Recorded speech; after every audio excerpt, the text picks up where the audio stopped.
The halls of Valley Heart Medical Center pulsed with that cold fluorescence particular to American hospitals.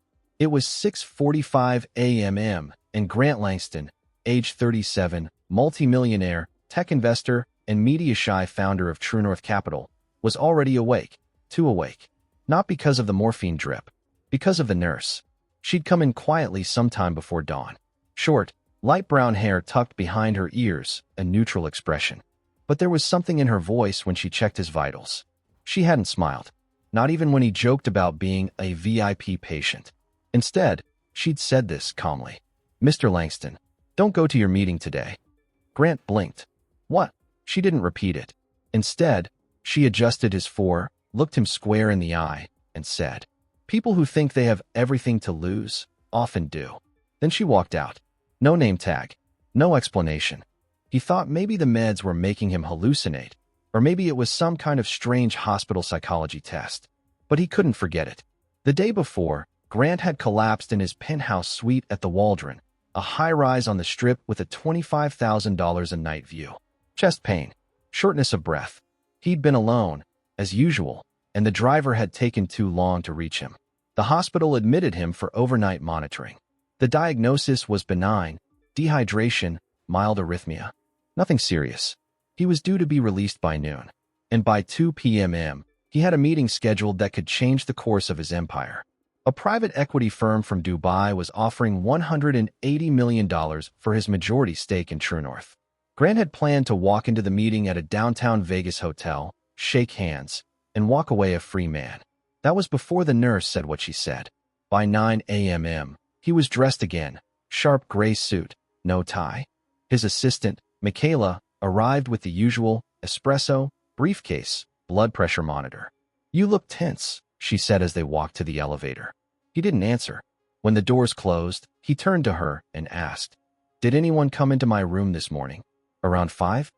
She glanced at her tablet. "Only 2 nurses. Usual rounds." "Why?" Grant paused. One of them said something strange. Michaela gave a half smile. "You mean like, get more sleep? That's what they always tell you." "No," he said, suddenly cold. "She told me not to go to the meeting." That wiped the smile from her face. "She say why?" "No. Name. No tag." She was calm. Scary calm. Michaela frowned, tapping into the hospital's digital logs. Nothing unusual. Nobody fitting that description on the official rotation. By 11 a.m., Grant was at his penthouse again. Showered, shaved, focused. But the words clung to him like static. People who think they have everything to lose often do. His phone buzzed. Michaela again. "Car is downstairs. Security team is prepped. Everything's green." He hesitated, then typed, "Delay 1 hour. Wanna walk?" At 1 p.m., Grant left on foot. No bodyguards, no press, cutting through side streets near Fremont. The August heat was brutal. Vegas pulsed with heat and tension. Neon signs flickered even in daylight. At exactly 1:48 p.m., 2 blocks from the meeting hotel, his phone rang. Unknown caller. He nearly ignored it, but answered. A voice. Male. Rough. "Langston. Who is this?" "You don't know me, but I know what you've been offered. $180 million. True North." Grant froze. "Walk away now," the voice continued. "Or you won't walk away at all." Click. Grant stared at the phone. His heart raced. Was it a joke? A threat? A negotiation ploy? He turned around. Nobody. Just sun, noise, the smell of street food. At 2:07 p.m., the meeting began, without him. He never walked into the hotel. Instead, he sat across the street at a grimy diner, sipping bad coffee and watching the building through the window. At 2:49 p.m., an explosion tore through the 14th floor, the floor where the meeting had been scheduled. Smoke. Screams. Fire alarms. Chaos. Grant dropped the coffee cup, still staring at the hotel. His hands were shaking. It took 3 hours for the first news broadcast. Initial reports said it was a gas leak, but early chatter hinted at a targeted device. Casualties unknown. But one name kept coming up. True North Capital. They had reserved the entire suite. Grant's security chief called in, breathless. "Boss, if you'd gone in there, you'd be dead." Michaela sent a single message. "Whoever warned you saved your life." That night, Grant sat alone in the penthouse. silent, still dressed in the suit he never used. He pulled up the hospital's surveillance footage on a private access link his firm maintained, quietly, illegally. It took hours.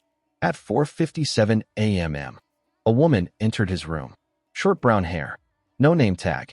She looked straight into the camera for exactly 3 seconds before leaning over his bed. Then she vanished down the hallway. The footage froze, glitched, at exactly the moment she turned the corner. He called Valley Hart. "I need to speak to the head nurse." A pause. "Sir, we have no record of a nurse matching that description on any shift this morning." He stared at the phone, then asked quietly, "What about yesterday? Or last week?" "No one by that description has ever worked here, Mr. Langston." That night, Las Vegas didn't sleep. Sirens still echoed from the smoking skeleton of the Vireo Hotel. Helicopters hovered above the Strip. News vans blocked intersections. But from the 57th floor of the Waldron, the chaos looked like a distant video game. Grant Langston didn't blink once watching it. His phone lay beside him, silent. The calls had stopped. For now, he hadn't moved in hours. The surveillance footage from the hospital still played in a loop on the tablet in front of him. 4:57 a.m. The woman enters. 4:58 a.m. She speaks to him. 4:59 a.m. She vanishes. Glitch.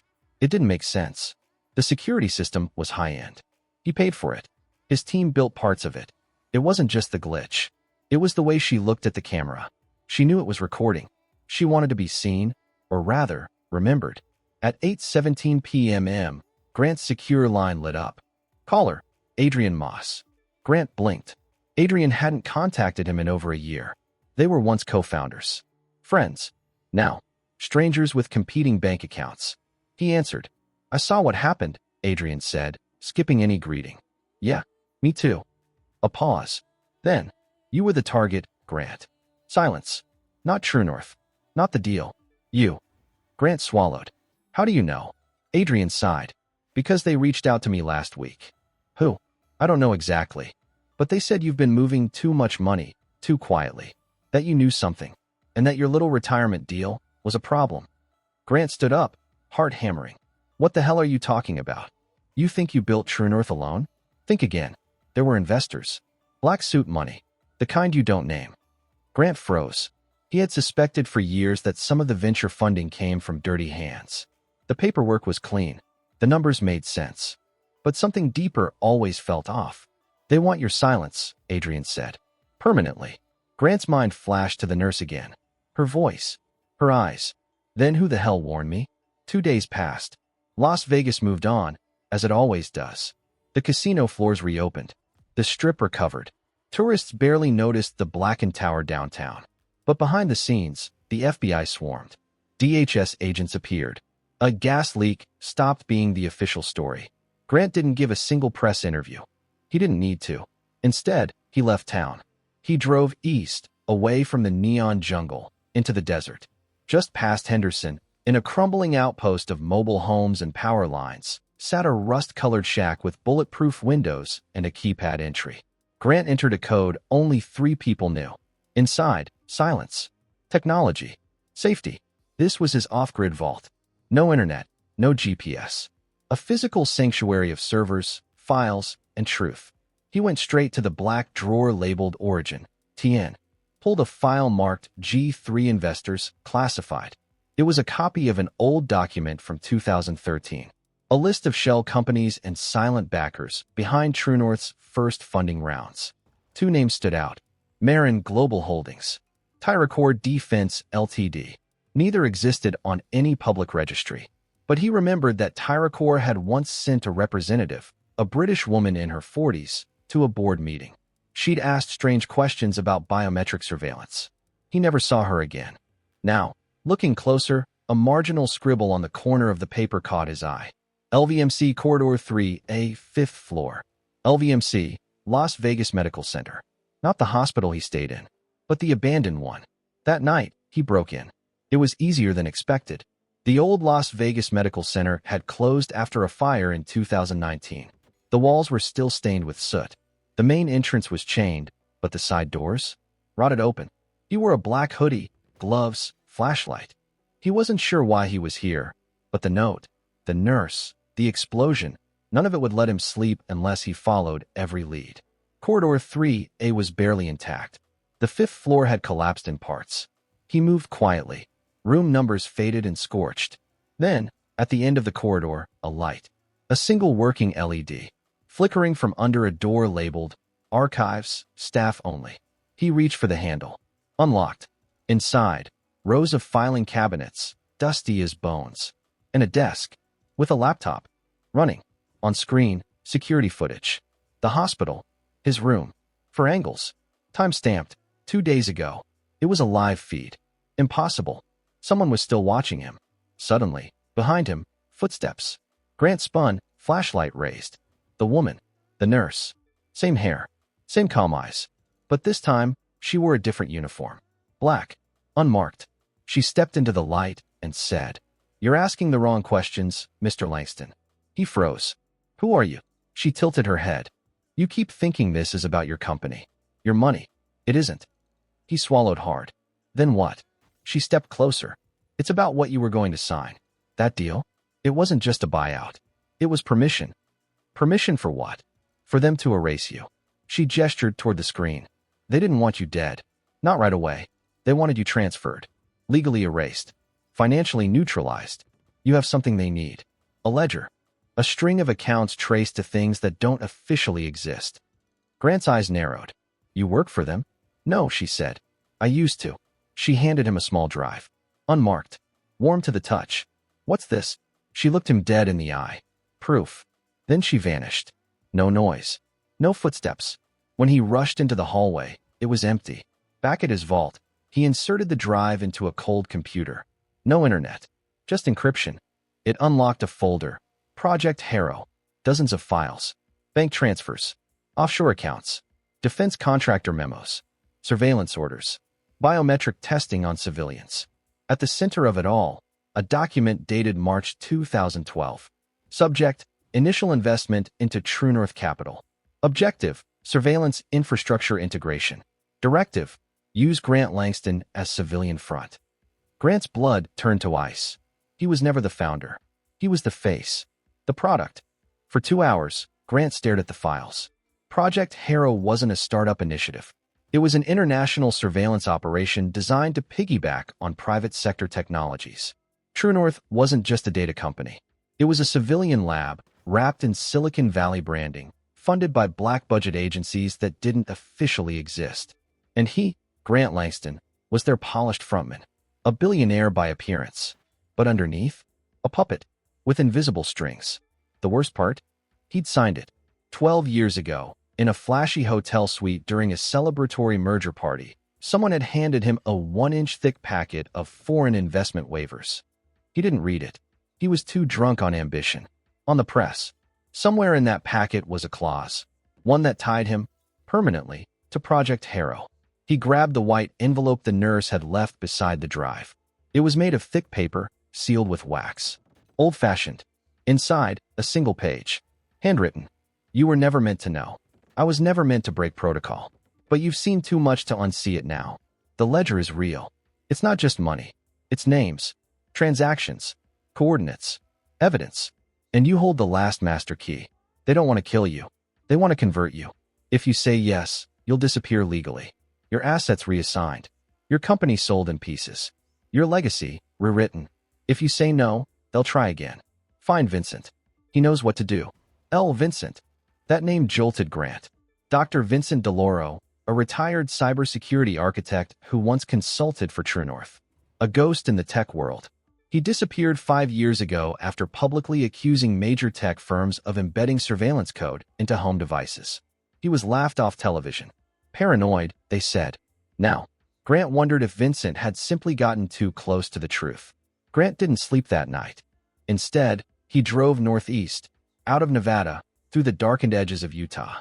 It was snowing lightly by the time he reached Page, Arizona, a small desert town clinging to the cliffs above Lake Powell. He followed the coordinates hidden in one of the Project Harrow files. They led him to a weather-worn cabin deep in the canyon basin. No cell signal. No satellites. No eyes. The door was already open. Inside, a small fireplace, a wood desk, and a man sitting in an armchair with a shotgun across his lap. White beard, thick glasses, calm hands. "Vincent, you're late," the man said without smiling. Grant nodded once. "You're still alive." "Barely." He gestured to a chair. They didn't talk for the first 10 minutes. Just shared silence, crackling firelight, and the weight of unwanted knowledge. Then Vincent asked, "How long ago did they try to erase you?" Grant blinked. 3 days. Vincent let out a breath. "Then you've got maybe for left."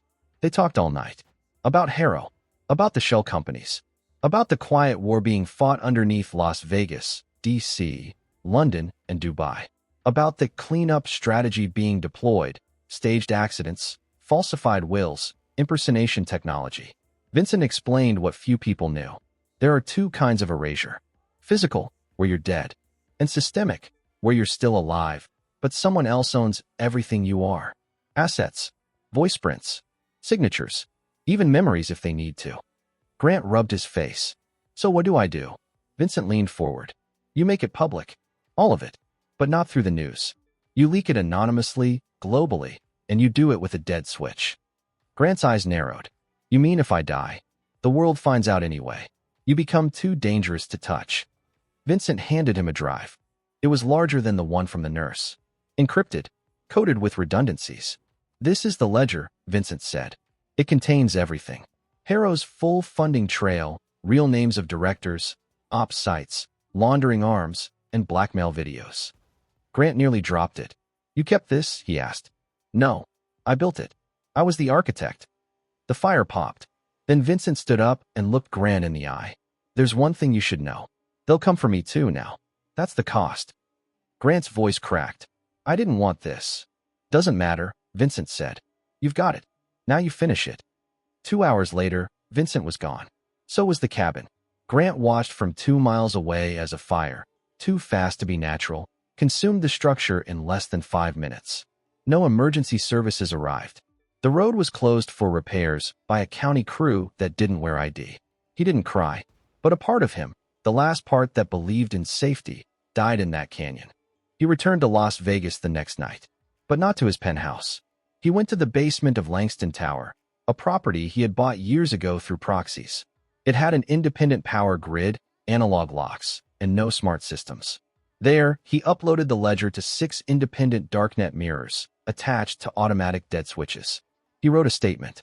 "If anything happens to me, or if I disappear, the contents of this archive are authorized to go public. This is not a threat. It is insurance. The truth exists, and I have named it." Then he backed it with a biometric lock, his palm print, retina, and voice, all required to disable the release. He didn't tell anyone, not even the nurse, if she was even still alive. The next morning, he received an email. No sender, just a black box with a single message. "You've made your choice. We'll make ours."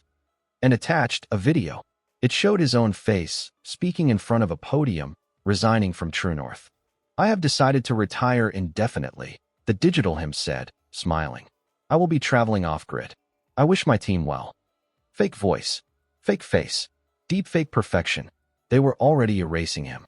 That evening, Grant sent one email to every journalist, editor, and whistleblower forum he trusted over the years, with a simple message. "Tomorrow, watch the strip at midnight. You'll understand everything." Then he disappeared from the grid. But his plan was only just beginning. Midnight in Las Vegas. The air was thick with heat, despite the hour. Neon pulsed across glass towers, and the strip was alive with music, car horns, and the hum of tens of thousands of souls, drunk, laughing, unaware. Grant stood atop the Arclight Hotel, 40 stories up, wearing a black windbreaker and sunglasses. A small earpiece buzzed gently in his ear. From this height, he could see the entire strip, from the dancing fountains of Bellagio to the red-lit pyramid of Luxor. But all his attention was on one building, True North HQ, nestled near the MGM Grand, its glass facade reflecting the city like a broken mirror. 10 minutes, said a voice in his ear. It was Zia, the nurse. Still alive. Still risking everything. Cameras are under a 90-second loop. You'll be visible for 20 seconds. That's all I need, Grant replied. He entered the Arclight's maintenance stairwell and climbed to the antenna array. There, in a weatherproof case, was the device Vincent had given him before he vanished, a signal hijacker. Once activated, it would intercept and broadcast a 3-minute pre-recorded message to every screen connected to the regional data net. Casino signage, hotel ads, phones, even billboards. It was old-school tech with one job: interrupt and reveal. 11:59 p.m. Grant knelt beside the antenna. He took a breath.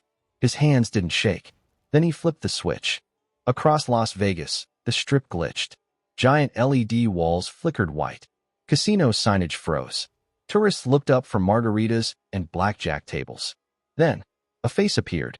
Not Grant's current face, but a deep fake of his smiling billionaire self, clean-shaven, flawless, charming, speaking in a calm voice.